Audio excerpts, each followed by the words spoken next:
Hello guys, അപ്പോൾ ഇന്ന് ഞാൻ സംസാരിക്കാൻ പോകുന്നുണ്ടല്ലോ. നിങ്ങൾ അമേരിക്കയിൽ വന്നു കഴിഞ്ഞാൽ നിങ്ങൾ ഫേസ് ചെയ്യുന്ന ഒരു ചലഞ്ചിനെ കുറിച്ചാണ്. അപ്പം ഞാൻ ഈ വീഡിയോ പറയുന്ന കാര്യങ്ങൾ മെയിനായിട്ടും വിസ കാറ്റഗറിയിൽ ഇങ്ങോട്ട് വരുന്നവരെ കുറിച്ചാണ്. അല്ലാതെ ഗ്രീൻ കാർഡും ഫാമിലി വിസ എന്നൊക്കെ പറഞ്ഞ അങ്ങനെയൊക്കെ ഉള്ളവരുടെ കാര്യമല്ല. ലൈക്ക് ദോസ് ഹു കം ഈ വിസ കാറ്റഗറി വരുന്നവരെ കുറിച്ചാണ്. അപ്പം നമുക്കറിയാം, നമുക്ക് ഇന്ത്യയിൽ നിന്ന് ഓരോ രാജ്യങ്ങളോട്ട് പോകാനായിട്ട് പല പല പരിപാടികളല്ല ഉള്ളത്. ചില രാജ്യങ്ങളിൽ നമുക്ക് വിസ ഇല്ലാണ്ട് തന്നെ പോകാൻ പറ്റും. ചില രാജ്യങ്ങളോട്ട് വിസ ഓൺ അറൈവലാണ്. ചില രാജ്യങ്ങളോട്ട് വിസ കിട്ടാനായിട്ട് ഈസിയാണ്. ചില രാജ്യങ്ങളോട്ട് വിസ കിട്ടാൻ ഭയങ്കര പാടാണ്. അങ്ങനെ ഏറ്റവും പാടുള്ള ഒരു രാജ്യമാണ് അമേരിക്ക. നമുക്ക് ഇന്ത്യയിൽ നിന്ന് അമേരിക്കയിലോട്ട് വിസ കിട്ടി വരാനായിട്ട് ഭയങ്കര പാടാണ്. ഭയങ്കര വിസ ഇന്റർവ്യൂസും സ്ക്രൂട്ടിനിയൊക്കെ ഭയങ്കര കൂടുതലാണ്. ഇപ്പം നിങ്ങൾ ന്യൂസിലൊക്കെ കാണുന്നുണ്ടായിരിക്കും. അപ്പം വിസ കാറ്റഗറികളെ കുറിച്ചൊക്കെ എനിക്ക് തോന്നുന്നു ഞാൻ മുന്നേ ഒരു വീഡിയോ ചെയ്തിട്ടുണ്ട്. അതല്ല, അതിനെക്കുറിച്ച് എന്തെങ്കിലും നിങ്ങൾക്ക് കൂടുതലായിട്ട് അറിയണമെന്നുണ്ടെങ്കിൽ എൻ്റെ കമൻറ്റ് ബോക്സിൽ പറഞ്ഞാൽ മതി, ഞാൻ അതിനെക്കുറിച്ച് വീഡിയോ ചെയ്യുന്നതായിരിക്കും. അപ്പോൾ എനിവേ, അപ്പം നിങ്ങൾക്ക് ഇപ്പം വിസ കിട്ടി നിങ്ങൾ ഇങ്ങോട്ട് വന്നെന്ന് വെച്ചോ. ലൈക്ക് പല ടൈപ്പ് വിസ ഉണ്ട്. അതിനകത്ത് ജസ്റ്റ് ഞാൻ ഒന്ന് പറയുകയാണെന്നുണ്ടെങ്കിൽ ഇപ്പം മെയിനായിട്ടും ടൂറിസ്റ്റുകളായിട്ടൊക്കെ നിങ്ങൾക്ക് വരാൻ പറ്റും. ടൂറിസ്റ്റായിട്ട് വരുന്ന ടൂറിസ്റ്റ് വിസ എന്ന് പറയും. അപ്പോൾ ടൂറിസ്റ്റായിട്ട് വന്നാൽ ടൂറിസ്റ്റായിട്ട് വരിക, തിരിച്ചു പോവുക. അപ്പം നിങ്ങൾ ടൂറിസ്റ്റ് വിസയിൽ വരുമ്പോൾ തന്നെ വിസ ഇന്റർവ്യൂ നടത്തുമ്പോൾ അവരവിടെ പ്രത്യേകം ശ്രദ്ധിക്കുന്ന ഒരു കാര്യമാണ്, നിങ്ങൾ ടൂറിസ്റ്റായിട്ട് വന്നിട്ട് ഇവിടെ നിൽക്കാണ്ട് ഇവിടെ ജോലിയൊന്നും അന്വേഷിക്കാണ്ട് നിങ്ങൾ തിരിച്ചു പൊക്കോളും എന്നുള്ളത് അവർ ഉറപ്പ് വരുത്തും കേട്ടോ. ഇപ്പം അതൊക്കെ ഭയങ്കര സ്ട്രിക്റ്റ് ആണ്. അപ്പൊ ടൂറിസ്റ്റ് കാറ്റഗറി അതല്ലാണ്ട് ഞാൻ ഇന്ന് സംസാരിക്കാൻ പോകുന്നത് എങ്ങനെയാന്ന് വെച്ചാൽ, ഇപ്പൊ ജോബ് കാറ്റഗറിയിലൊക്കെ വരുന്നവരുണ്ടല്ലോ, ജോബ് വിസ അങ്ങനെയൊക്കെയുള്ള വിസ, അങ്ങനെ വരുന്നവരുടെ ഒരു സിറ്റുവേഷൻ, നമ്മളിവിടെ ഫേസ് ചെയ്യുന്ന ചലഞ്ചസ് എന്തൊക്കെയാണെന്നാണ് ഞാൻ സംസാരിക്കാൻ പോകുന്നത്.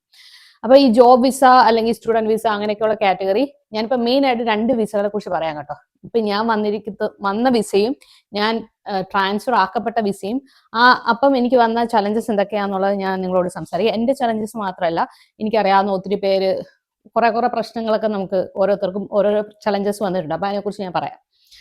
അപ്പം ഞാൻ ഇങ്ങോട്ട് വന്ന വിസ എന്ന് പറയുന്നത് J1 വിസയാണ്. That's a kind of research scholars അങ്ങനെയൊക്കെ ഉള്ളവർ വരുന്ന വിസയാണ് J1 visa. Post doc scholars വരുന്ന വിസയാണ് J1 വിസ. അപ്പൊ J1 വിസ എനിക്ക് വിസ സ്റ്റാമ്പ് ചെയ്ത് കിട്ടിയത് 5 വർഷത്തേനാണ്. അപ്പൊ ഈ 5 വർഷം വിസ സ്റ്റാമ്പ് ചെയ്ത് കിട്ടിയത് കൊണ്ട് തന്നെ ഞാൻ സേഫ് ആണ്. ഈ 5 വർഷവും എനിക്കിപ്പോൾ നാട്ടിൽ പോകണമെങ്കിലും നാട്ടിൽ പോയിട്ട് തിരിച്ചു വരണമെന്നെങ്കിലും എനിക്ക് വേറെ പ്രശ്നങ്ങളൊന്നുമില്ല ഫോർ 5 years. പക്ഷെ ഈ 5 വർഷം കഴിയുമ്പോൾ എന്താ പ്രശ്നം വരുന്നതെന്ന് വെച്ചാൽ, നമ്മളിപ്പം 5 വർഷം കഴിയുമ്പം നാട്ടിലോട്ട് പോകണമെന്ന് വെച്ചോ. നാട്ടിലോട്ട് പോകണമെങ്കിൽ പോയിട്ട് തിരിച്ചു വരണം എന്നുണ്ടെങ്കിൽ ഐ ഡോണ്ട് ഹാവ് വിസ ഇല്ലാണ്ട് നമുക്കിവിടെ നിലനിൽപ്പില്ല.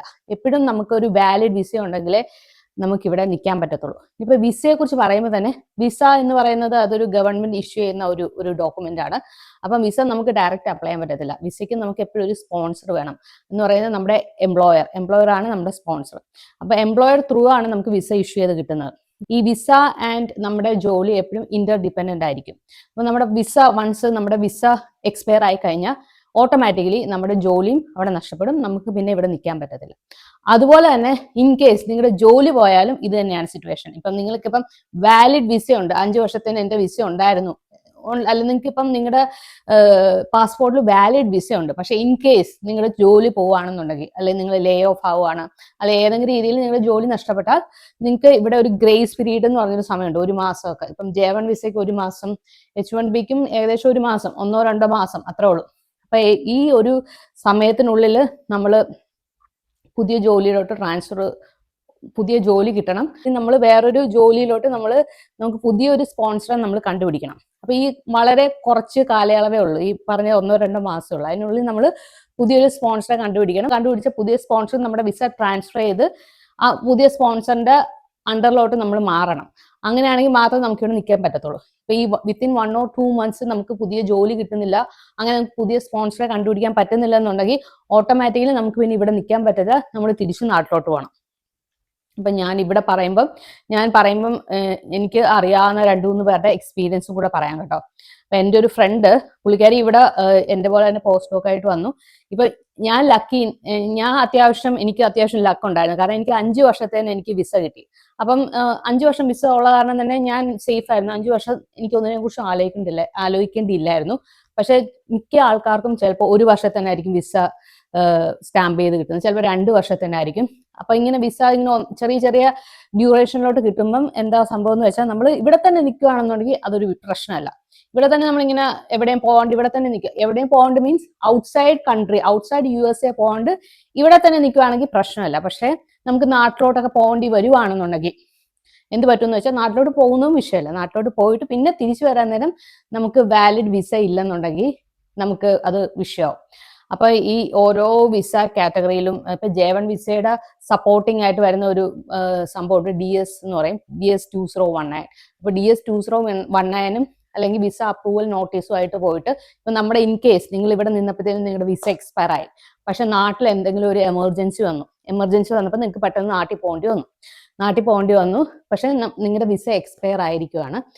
നാട്ടിൽ നിന്ന് തിരിച്ചിങ്ങോട്ട് വരണമെന്നുണ്ടെങ്കിൽ നിങ്ങളുടെ പാസ്പോർട്ടിൽ വിസ സ്റ്റാമ്പ് ചെയ്താലും നിങ്ങൾക്ക് ഇങ്ങോട്ട് തിരിച്ചു വരാൻ പറ്റത്തുള്ളൂ. അങ്ങനെ എപ്പോഴും നമ്മുടെ ലൈഫ് ഈ ഒരു വിസയുടെ ഒരു ചുഴലിയിൽ നമ്മളിങ്ങനെ പെട്ടിരിക്കുമായിരിക്കും എല്ലാ ദിവസവും. പിന്നെ ഇവിടുത്തെ റൂൾസ് ഓരോ ദിവസവും ഇങ്ങനെ മാറിക്കൊണ്ടിരിക്കുകയാണോ, ഒരു ദിവസം ഇങ്ങനെ പറയും, ഒരു ദിവസം മാറ്റി പറയും. മുന്നേയൊക്കെ ആണെങ്കിൽ ഇപ്പൊ നമുക്ക് നമ്മുടെ വിസ എക്സ്പയർ ആയെങ്കിലും നമുക്ക് നാട്ടിൽ പോകേണ്ടി വന്നാൽ നമുക്ക് പോസ്റ്റ് വഴി അയച്ചു കൊടുത്താൽ മതിയായിരുന്നു. നമ്മുടെ പാസ്പോർട്ട് അയച്ചു കൊടുത്താൽ നമുക്ക് വിസ സ്റ്റാമ്പ് ചെയ്ത് കിട്ടുമായിരുന്നു. പക്ഷെ ഇപ്പൊ അങ്ങനെയല്ല. ഇപ്പം ഓരോ വിസയ്ക്കും നമ്മൾ സെപ്പറേറ്റ് ഇന്റർവ്യൂ അറ്റൻഡ് ചെയ്ത് ആദ്യമേ നമുക്ക് എങ്ങനെ വിസ കിട്ടിയോ ആ ഒരു രീതിയിൽ തന്നെ നമ്മൾ പോയി ഇന്റർവ്യൂ അറ്റൻഡ് ചെയ്ത് വിസ സ്റ്റാമ്പ് ചെയ്ത് വേണം വരാനായിട്ട്.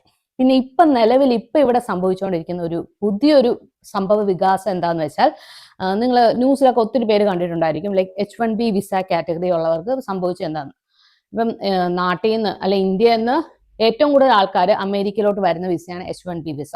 ഇവിടെ ഉള്ള H1B വിസ ഹോൾഡേഴ്സ് എന്ന് പറയുന്നത് അതിൽ 70% ഇന്ത്യക്കാരാണെന്നാണ് പറയുന്നത്. ബാക്കി ചൈന, ബാക്കി രാജ്യങ്ങളൊക്കെ അതിൽ പക്ഷെ 70% ഇന്ത്യക്കാരാണ്. അപ്പം ഏകദേശം ഒരു ഡിസംബർ 2nd വീക്കൊക്കെ ആയപ്പം ഒരു പുതിയൊരു ഈ ഒരു പ്രശ്നം ലൈക്ക് വന്നത്. H1B വിസ എല്ലാ വിസ ഇന്റർവ്യൂവിന്റെയും ബാക്ക്ഗ്രൗണ്ട് ചെക്കപ്പ് ഒക്കെ ഭയങ്കര സ്ട്രിക്റ്റ് ആക്കി. അവർ സോഷ്യൽ മീഡിയ ഒക്കെ ചെക്ക് ചെയ്യാൻ തുടങ്ങി. സോഷ്യൽ മീഡിയ ചെക്ക് ചെയ്യുന്നതുകൊണ്ട് ഓഫ് കോഴ്സ് അത് നല്ലതാണ്. കാരണം ഇപ്പൊ ഇന്നത്തെ ഒരു കാലഘട്ടത്തിൽ സോഷ്യൽ മീഡിയ, ഫേസ്ബുക്കും ഇൻസ്റ്റാഗ്രാമും ഒക്കെ ഒരാളുടെ ഒരു ക്യാരക്ടറിന്റെ ചെറിയൊരു റിഫ്ലക്ഷൻ ആണെന്ന് വേണേൽ പറയാം. അപ്പൊ ആ ഒരു രീതിയിൽ നോക്കുമ്പം വേറെ രാജ്യങ്ങളിൽ നിന്ന് ഇങ്ങോട്ട് വരുന്നവര് അവര് എല്ലാ രീതിയിലും വേറെ പ്രശ്നക്കാരൊന്നും അല്ല എന്ന് മനസ്സിലാക്കാനായിട്ട് കുറെയൊക്കെ നമ്മുടെ സോഷ്യൽ മീഡിയ ഒക്കെ ചെക്ക് ചെയ്താൽ മനസ്സിലാവും. ഇപ്പൊ എന്റെ സോഷ്യൽ മീഡിയ ആണ് ചെക്ക് ചെയ്യുന്നതെങ്കിൽ ഞാനൊരു ഫുൾ ടൈം കുക്കിംഗ് ആയിട്ട് നടക്കുന്ന ഒരാളാണെന്ന് അവർക്ക് മനസ്സിലാവും. അങ്ങനെ ഓരോരുത്തരുടെ ചെറിയ രീതിയിൽ നമ്മുടെ ക്യാരക്ടർ അവിടെ റിഫ്ലക്ട് ആവുമല്ലോ. അപ്പം അവര് അതങ്ങനെ സ്ക്രൂട്ടനൈസ് ചെയ്യുന്നതുകൊണ്ട് കുഴപ്പമില്ല, അവർ ചെയ്തോട്ടെ. ഓരോ രാജ്യത്തും ഓരോ നിയമങ്ങളും അവരുടെ ഇഷ്ടമാണ്. പക്ഷെ ഇതിപ്പോ എന്താ സംഭവിച്ചതെന്ന് വെച്ചാൽ ഓരോരുത്തരുടെയും സോഷ്യൽ മീഡിയ എടുത്തിങ്ങനെ ചെക്ക് ചെയ്യുമ്പം അത് ഭയങ്കര ഒരു ലാഗ് വരുന്നുണ്ട്. ഭയങ്കര ലാഗ് എന്ന് വെച്ചാൽ നമുക്ക് അൺഎക്സ്പെക്ടഡ് ആയിട്ടുള്ള ലാഗാ. അപ്പം കഴിഞ്ഞ 2025 ഡിസംബറിലാണ് ആ സംഭവം സ്റ്റാർട്ട് ചെയ്തത്. ഓരോരുത്തരുടെയും സോഷ്യൽ മീഡിയ ഇങ്ങനെ ചെക്ക് ചെയ്യാൻ തുടങ്ങിയപ്പോഴത്തേനും ഈ വിസ ഇന്റർവ്യൂവിന് ഡേറ്റ് കിട്ടുന്ന ഇത് ഭയങ്കരമായിട്ട് എക്സ്റ്റെൻഡ് ആയി. ഇപ്പൊ സപ്പോസ് 2026 ജാനുവരിയിൽ വിസ ഇന്റർവ്യൂവിന് ഡേറ്റ് കിട്ടിയവർക്ക് 2027 എൻഡ് അല്ലെങ്കിൽ ഇപ്പം വിസ സ്ലോട്ട്സ് ഓപ്പണേ അല്ല, ആർക്കും എവിടെയും വിസ സ്ലോട്ട് ഒന്നും കിട്ടുന്നില്ല. കാരണം അവർ ഓരോരുത്തരുടെ ഇങ്ങനെ ഓരോന്ന് ചെക്ക് ചെയ്ത് വരുമ്പോൾ ഭയങ്കര ലാഗ് ആവും. അപ്പൊ ഇത് കാരണം ഇവിടെ ഉള്ളവര് ഒത്തിരി പേരുടെ എക്സ്പീരിയൻസ് എനിക്കറിയാം. കാരണം നാട്ടിൽ പെട്ടുപോയവരും ഫാമിലി ഒരു ഭാഗം നാട്ടിലും ഒരു ഭാഗം ഇവിടെ ആയിട്ടും പെട്ടുപോയ ഒത്തിരി ആൾക്കാരുണ്ട്. ലൈക്ക് വെക്കേഷൻ നാട്ടിൽ പോയതാണ്, ഓൾറെഡി വിസ സ്ലോട്ട് ഉണ്ടായിരുന്നു. അപ്പൊ നാട്ടിൽ ചെന്നപ്പോൾ വിസ ഇന്റർവ്യൂവിന് അറ്റൻഡ് ചെയ്യാന്നുള്ള രീതിയിൽ സ്ലോട്ട് ഒക്കെ എടുത്തു വെച്ചിട്ടുണ്ടായിരുന്നു. പക്ഷെ നിൽക്കുന്ന ഇപ്പൊ ഈ സ്ലോട്ട് ഒക്കെ തിരിഞ്ഞു പറഞ്ഞു. അപ്പൊ ഇങ്ങോട്ട് വരാനായിട്ട് വാലിഡ് വിസ കിട്ടണമെന്നുണ്ടെങ്കിൽ വിസ ഇന്റർവ്യൂ അറ്റൻഡ് ചെയ്ത് വിസ സ്റ്റാമ്പിങ് ചെയ്യണം. അപ്പൊ അതിനുവേണ്ടി കറന്റ് സ്ലോട്ട് ഇല്ല. അപ്പം അങ്ങനെ കുറെ പേര് നാട്ടിൽ സ്റ്റക്കായി. അവരുടെ പകുതി ഫാമിലി ഇവിടെയായി. പിന്നെ കുറെ പേര് ഫുൾ ഫാമിലി ആയിട്ട് പോയവര് ഇവിടെ അവരുടെ പ്രോപ്പർട്ടീസിലേക്ക് വീട് മേടിച്ചവരുണ്ടായിരിക്കും, കാറുണ്ടായിരിക്കും. അങ്ങനെയൊക്കെ ഉള്ളവർക്ക് എന്ത് ചെയ്യണം എന്ന് അറിയാൻ മേലാത്ത അവസ്ഥയായി. അങ്ങനെ അപ്പൊ ഞാൻ പറഞ്ഞു വന്നത് എന്താന്ന് വെച്ചാൽ ഈ ഒരു വിസയുടെ ഒരു അൺസർട്ടനിറ്റി ആണ് അമേരിക്കയിലെ ഒരു മേജർ ചലഞ്ച് ആയിട്ട് എനിക്ക് തോന്നിയിട്ടുള്ളത്. വേറെ ഇങ്ങനെ നമുക്ക് പേഴ്സണൽ ആയിട്ട് വേറെ കുഞ്ഞു ലോൺലിനെസ്സും അങ്ങനെയൊക്കെ ഉള്ള പ്രശ്നങ്ങൾ, അതൊക്കെ നമുക്ക് ഡീൽ ചെയ്യാവുന്ന പ്രശ്നങ്ങളാണ്. അതല്ലാണ്ട് നമ്മുടെ കയ്യിൽ ഒതുങ്ങാത്ത പ്രശ്നം എന്ന് പറയുന്നത് ഈ ഒരു വിസ പ്രശ്നമാണ്.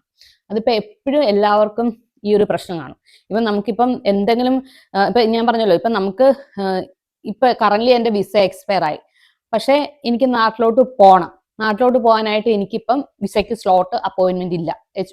ഇന്ത്യൻ കോൺസുലേറ്റിൽ നമുക്ക് വിസയുടെ അപ്പോയിന്റ്മെന്റ് കിട്ടുന്നില്ല. പക്ഷെ എനിക്ക് അത് ഇങ്ങനെ കുഴപ്പമില്ല, ഞാൻ ഇവിടെ നിന്ന് കണ്ടിന്യൂ ചെയ്യാം, വിസ സ്ലോട്ട് ഓപ്പൺ ആകുമ്പോൾ ഞാൻ പോയാൽ മതി, അങ്ങനെ വിചാരിച്ചിരിക്കുമ്പോഴായിരിക്കും ചിലപ്പോൾ നമുക്ക് നാട്ടിൽ എന്തെങ്കിലും ഒരു എമർജൻസി വരുന്നത്. അങ്ങനെ ഒരു സിറ്റുവേഷൻ വരുമ്പോൾ നമ്മൾ എന്ത് ചെയ്യും?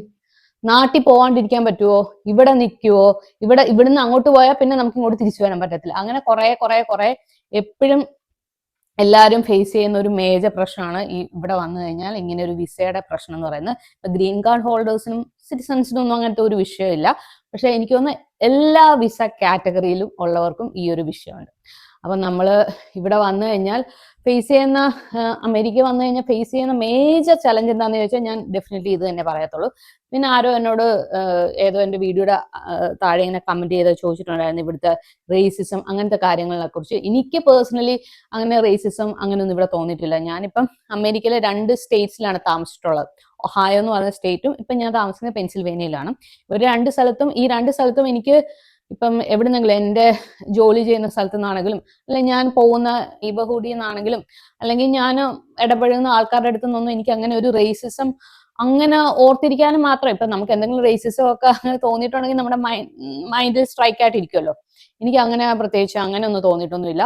അത് വലിയ വിഷയമായിട്ട് എനിക്ക് അങ്ങനെയുള്ള പ്രശ്നങ്ങളൊന്നുമില്ല. പിന്നെ നമ്മൾ നാട്ടിൽ നിന്ന് വന്നിട്ട് നമ്മുടെ നാട്ടിലെ കൾച്ചറും നമ്മുടെ നാട്ടിലെ കാര്യങ്ങളും ഒക്കെ ഇവിടെ എസ്റ്റാബ്ലിഷ് ചെയ്യാൻ നോക്കുമ്പം ഇവിടെ ഉള്ളവർക്ക് ചെറിയ ഇറിറ്റേഷൻ വരും. അപ്പൊ അതിന് അവർ റിയാക്ട് ചെയ്യുന്നതിന് അതിന് നമുക്ക് റേസിസം എന്ന് പറയാൻ പറ്റുമെന്ന് എനിക്ക് അറിയത്തില്ല. കാരണം ഇവിടുത്തെ രാജ്യം എന്ന് പറയുന്നത് അവര് മെയിൻറ്റെയിൻ ചെയ്തു പോകുന്ന ഒരു എക്കോസിസ്റ്റം ഒക്കെ ഉണ്ട്. അപ്പൊ നമ്മൾ അത് ബ്രേക്ക് ചെയ്തിട്ട് ഈ രാജ്യം നമ്മുടെ രാജ്യം പോലെ ആക്കാനായിട്ട് ശ്രമിക്കുമ്പോൾ ചിലപ്പം നമ്മൾ എന്തെങ്കിലുമൊക്കെ പ്രശ്നങ്ങളൊക്കെ തരണം ചെയ്തേക്കാം. അല്ലെന്നുണ്ടെങ്കിൽ ഇവിടെ ആരും നമ്മളെ ആരുടെ ഒരു കാര്യത്തിലും പ്രശ്നം ഉണ്ടാക്കാനൊന്നും വരാറൊന്നുമില്ല. എൻ്റെ അനുഭവമാണ് കേട്ടോ. ഇപ്പം ഓപ്പോസിറ്റ് അനുഭവം ഉള്ളവരൊക്കെ ഉണ്ടായിരിക്കാം. ബട്ട് എനിക്ക് അങ്ങനെ റേസിസം അങ്ങനെ തോന്നിയിട്ടില്ല. എനിക്കിവിടെ അമേരിക്കയിലെ മേജർ ആയിട്ട് തോന്നിയിട്ടുള്ള ഒരു പ്രതിസന്ധി ഈസ് ലൈക്ക് വിസ ഇഷ്യൂ. കാരണം ചിലപ്പോൾ നമ്മൾ ഇവിടെ അങ്ങ് സ്റ്റക്കായി പോകും. ചിലപ്പോൾ നമ്മൾ നാട്ടിൽ സ്റ്റക്കായി പോയിട്ട് തിരിച്ച് നമ്മുടെ ജോലി ഇവിടെ പോയേക്കാം. അങ്ങനെ കുറെ എപ്പോഴും ഞാൻ പറഞ്ഞ പോലെ ഈ visa and job both are interconnected. Visa ഇല്ലെന്നുണ്ടെങ്കിൽ നമുക്ക് ജോബ് ഇല്ലെന്നുണ്ടെങ്കിൽ നമുക്ക് വിസ ഇല്ല. വിസ ക്യാൻസൽ ആയാലും ജോബ് ക്യാൻസൽ ആയാലും 2 സിറ്റുവേഷൻ വന്നാലും നമ്മൾ ഇവിടുന്ന് ഇപ്പൊ ഈ 2 വിസയുടെ കാര്യത്തിലും J1 വിസയും H1B വിസയും, അതാണ് 2 മേജർ കാറ്റഗറി ഓഫ് വിസാസ് ആണ്. അപ്പൊ ഈ 2 വിസയിലും നമ്മൾ ജോലി പോയി കഴിഞ്ഞാൽ നമ്മൾ ഇവിടുന്ന് തിരിച്ചു പോകണം. നമ്മൾ തിരിച്ചു പോകണം എന്ന് പറയുമ്പോൾ എനിക്ക് ഒത്തിരി എൻ്റെ കുറെ ഫ്രണ്ട്സിന്റെ കാര്യം അറിയാം കേട്ടോ. നിൽക്കുന്നത് ഇപ്പൊ രാവിലെ ഇന്നലെ തലേദിവസം വരെ ജോലി ഉണ്ടായിരുന്നു. രാവിലെ ഓഫീസിൽ ചെല്ലുമ്പോഴാണ് ലൈക്ക് ലേ ഓഫ് ആയെന്ന് അറിയുന്നത്. അപ്പൊ ലേ ഓഫ് ആയെന്ന് അറിയുമ്പോഴത്തേനും പിന്നെ നമുക്ക് എന്ത് ചെയ്യണമെന്ന് അറിയത്തില്ല. കാരണം നമ്മൾ പെട്ടെന്ന് നമുക്ക് ഒരു മാസം നമ്മുടെ കയ്യിലുള്ളൂ. ഈ ഒരു മാസത്തിനുള്ളിൽ നമ്മൾ പുതിയൊരു ജോലി കണ്ടുപിടിക്കണം. പുതിയൊരു ജോലി കണ്ടുപിടിച്ചിട്ട് നമ്മുടെ വിസ നമ്മൾ ട്രാൻസ്ഫർ ചെയ്യണം. പുതിയ ജോലി തരുന്ന ആള് നമ്മുടെ വിസ ട്രാൻസ്ഫർ ചെയ്യാനായിട്ട് റെഡി ആവണം.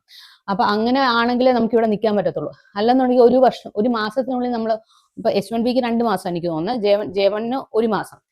ഈ ഒരു കാലയളവിനുള്ളിൽ ഇത് രണ്ടും നടന്നില്ലെന്നുണ്ടെങ്കിൽ നമ്മൾ ഒരു ദിവസം അല്ല 1 മണിക്കൂർ ഇവിടെ എക്സ്ട്രാ നിന്നാൽ നമ്മളതിന് പിഴ അടയ്ക്കേണ്ടി വരും. 1 മണിക്കൂർ എക്സ്ട്രാ നിന്നാൽ ഭയങ്കര ബാൻ ഒക്കെ വരും. ഇനി 2 വർഷം ഇങ്ങോട്ട് കയറാൻ പറ്റാത്ത രീതിയിലുള്ള ബാൻ, തിരിച്ചു വരാൻ പറ്റാത്ത ബാൻ. ഇൻ ഫ്യൂച്ചറിൽ നിങ്ങൾ ഗ്രീൻ കാർഡ് ഒക്കെ അപ്ലൈ ചെയ്യുകയാണെങ്കിൽ അതിനെ അത് എഫക്ട് ചെയ്യും. അങ്ങനെ കുറെ നൂലാമാലകളൊക്കെ ഉണ്ട്. So that's a main problem that you may face. അങ്ങനെ അതൊക്കെയാണ് ഇവിടുത്തെ ഒരു മേജർ പ്രശ്നമായിട്ട് എനിക്ക് തോന്നിയിട്ടുള്ളത്. അപ്പൊ എന്തെങ്കിലും ഇവിടുത്തെ ലൈഫിനെ കുറിച്ചൊക്കെ അറിയണമെന്നുണ്ടെങ്കിൽ നിങ്ങൾ എൻ്റെ ഈ വീഡിയോയുടെ താഴെ കമന്റ് ചെയ്താൽ എനിക്കറിയാവുന്ന കാര്യങ്ങളാണെങ്കിൽ ഞാൻ പറഞ്ഞുതരാം. So you all take care. Bye bye.